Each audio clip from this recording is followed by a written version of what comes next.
Salam sejahtera dalam kasih Tuhan Yesus Kristus. Kembali bertemu dengan saya, Pendeta Jonathan F. Lupulalang, pada tanggal 5 Mei tahun 2022. Mari kita tunduk kepala, minta pertolongan Roh Kudus untuk pembacaan dan pemberitaan firman Allah. Mari berdoa. Tuhan Yesus, kami mau membaca dan menyampaikan firman-Mu.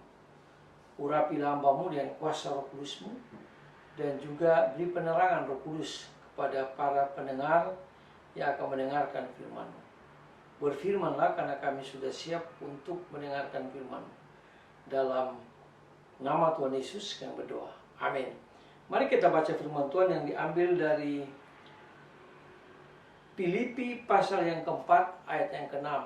Dia berkata begini: janganlah hendaknya kamu khawatir tentang apapun juga, tetapi nyatakanlah dalam segala hal keinginan kepada Allah dalam doa dan permohonan dengan ucapan syukur. Demikianlah firman Allah yang berbahagia kita yang membaca, mendengar, dan melakukan firman Allah.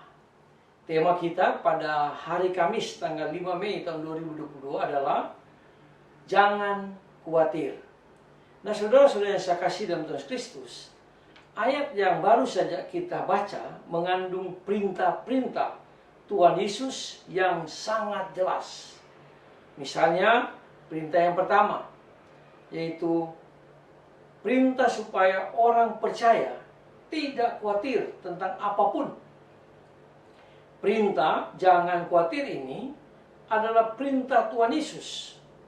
Perintah Tuhan Yesus itu sangat jelas, antara lain dikatakan di dalam Matius pasal 6 ayat 25, karena itu aku berkata kepadamu, janganlah khawatir akan hidupmu, akan apa yang hendak kamu makan atau minum, dan janganlah khawatir pula akan tubuhmu, akan apa yang hendak kamu pakai. Jadi ini dijelaskan langsung oleh Tuhan Yesus kepada murid-muridnya.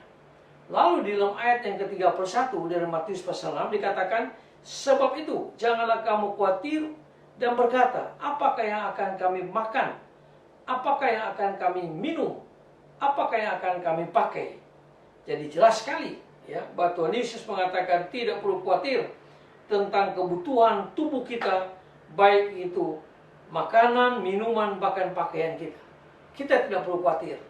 Lalu dijelaskan oleh Tuhan Yesus juga dalam Matius pasal ayat 34 dengan berkata, sebab itu janganlah kamu khawatir akan hari esok, karena hari esok mempunyai kesusahannya sendiri. Jadi tegas sekali bahwa jangan kita khawatir tentang hari esok, karena hari esok punya kesusahan sendiri. Nah, itulah sebabnya kita harus selalu mengucap syukur dalam segala hal. Kita minta kepada Tuhan Yesus. Nah, saudara-saudara yang saya kasih dalam Tuhan Kristus, Tuhan Yesus memerintahkan supaya kita tidak khawatir, karena kekhawatiran itu tidak berguna dan malah merugikan. Nah, saudara-saudara yang saya kasih dalam Tuhan Kristus, mengenai tidak bergunanya rasa khawatir, Yesus berkata, siapakah di antara kamu yang karena kekhawatirannya dapat menambah sehasta saja pada jalan hidupnya? Itu jelas di dalam Matius pasal 6 ayat yang ke-27. Bahkan di dalam Amsal pasal 12 ayat 25 lebih tegas lagi, Alkitab mengatakan, kekhawatiran dalam hati membungkukkan orang, tetapi perkataan yang baik menggembirakan dia. Jadi kita tidak perlu khawatir, kita harus selalu bergembira, karena Tuhan Yesus pasti akan menolong kita dalam segala hal. Itu yang pertama. Yang kedua, perintah untuk memiliki keinginan. Jadi semua manusia pasti memiliki keinginan. Nah, itulah sebabnya janganlah menjadi orang Kristen yang pasif, karena tidak memiliki keinginan apa-apa. Orang percaya harus memiliki cita-cita. Hanya saja cita-cita itu perlu dikuduskan dan dipadukan dengan firman Tuhan kita Yesus Kristus. Hanya orang Kristen yang memiliki keinginan yang akan diberkati. Perhatikan orang-orang yang disembuhkan oleh Yesus. Mereka adalah tipe orang-orang yang memiliki keinginan yang kuat. Keinginan apa yang mereka miliki? Tentunya keinginan supaya mereka diberi kesembuhan. Ambil contoh, seorang perempuan yang sakit pendarahan 12 tahun. Dia punya keinginan untuk sembuh, bahkan sampai membuatnya nekat menjamah jubah Tuhan Yesus. Lalu dia sembuh. Kenapa? Karena punya keinginan. Dia tidak mau tahu, dia tidak mau khawatir.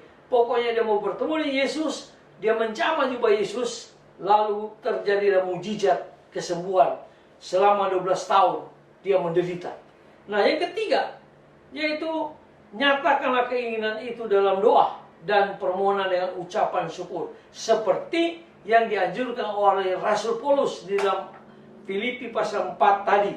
Ya, dikatakan mintalah itu dengan permohonan. Artinya Tuhan mau supaya kita memiliki keinginan dan memiliki keinginan untuk berdoa dan memohon kepada Tuhan Yesus. Banyak orang Kristen mempunyai keinginan ini dan itu, tetapi tidak pernah berdoa dengan sungguh-sungguh. Mereka mengandalkan diri sendiri.